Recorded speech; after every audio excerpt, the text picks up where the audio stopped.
Hello மக்களே, தவிர்க்க முடியாத காரணத்தால் தான் அதிமுக எம்எல்ஏக்கள் வெளியேற்றம். அமைச்சர் துரைமுருகன். சென்னை தவிர்க்க முடியாத காரணத்தால் தான் அதிமுக எம்எல்ஏக்கள் வெளியேற்றப்பட்டுள்ளனர் என அமைச்சர் துரைமுருகன் தெரிவித்துள்ளார்.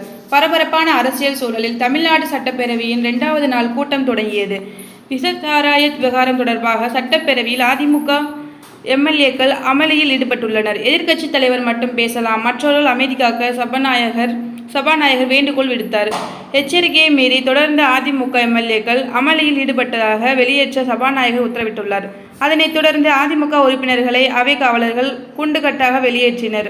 இதனால் சட்டப்பேரவையில் சிறிது நேரம் பரபரப்பு ஏற்பட்டது. இதனைத் தொடர்ந்து விஷசாராய விவகாரம் தொடர்பாக சட்டப்பேரவையில் விளக்கம் அளித்த அமைச்சர் துரைமுருகன், கள்ளக்குறிச்சி விஷசாராயம் விவகாரத்தில் அரசு விரைந்து நடவடிக்கை எடுத்து வருகிறது.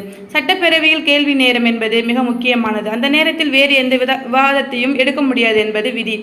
தவிர்க்க முடியாத காரணத்தால் தான் அதிமுக எம்எல்ஏக்கள் வெளியேற்றப்பட்டுள்ளனர். எதிர்க்கட்சித் தலைவர் எடப்பாடி பழனிசாமி முன்னாள் முதலமைச்சராக இருந்தவர். அவருக்கு சட்டம் தெரியும். கள்ளக்குறிச்சி விஷசாராயம் குறித்து அனைத்து கட்சியினரும் விவாதிக்கலாம். முக்கிய பிரச்சனைகள் குறித்து விவாதிக்க அனைவருக்கும் உரிமை உண்டு என்று கூறினார். தேங்க்யூ.